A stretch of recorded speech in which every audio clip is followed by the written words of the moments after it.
السلام عليكم. عليكم السلام. مولاي اريد سيد موسى، سيد حسين. تفضل.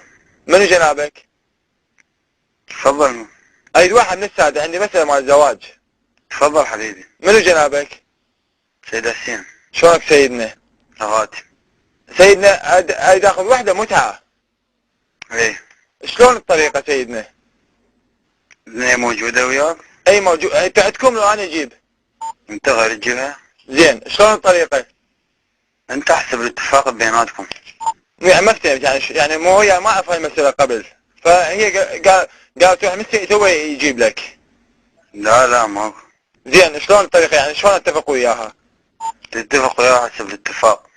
شلون يعني شلون اتفق وياها؟ ما افتهم، يعني شو اقولها؟ اقولها مثلا يومين هيجي؟ جايب كيفك.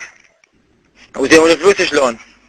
ها؟ اكو يعني تصير بيها مسألة فلوس هي شلون؟ بس الطريقة يعني حتى افهمها. فلوس شنو؟ شلون يعني اقولها مثلا مهر؟ شلون تصير الطريقة؟ ايه حاضر وغايب، انت بكيفك لما تسجل سجل حسب الاتفاق بيناتكم. زين، وين اجي على هذا الكارت نفسه؟ اعطوني الكارت قالوا له واحد من السادة هو يعقد لك. ايه. هي شغلتهم، هاي سادة شغلتهم يعني. ايه. اين هو هذا الرقم؟ اي. تخابرنا. زين. بالشوصة. زين. ساعة الزهرة تخابرنا، احنا نجي عليك ناخذك نجيبك المكتب. زين سيدتو، ما عندكم بنات؟ ها؟ ما عندكم انتم بنات؟ لا والله يعني. زين، عندكم ولد؟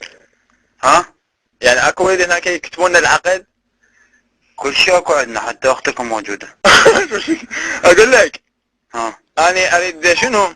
اريد ما عندكم انت تطلع وياي فتبيات فديله ورايحك انت واحد. قلت لك اختك موجودة بالمكتب يا حمد عينك يا عار، لو تروح تقبل مو احسن لك؟ شال لك اعمام مقبول تلفك، لك انت سيد ايش انت قواد، قول انا قواد، مكتوب مكتب قوادة الموسوي، سيد موسى القواد، سيد حسين القواد، سيد زمن قواد، قاعد اطلع خلينا نقود عليك، حمد عينك يا عار.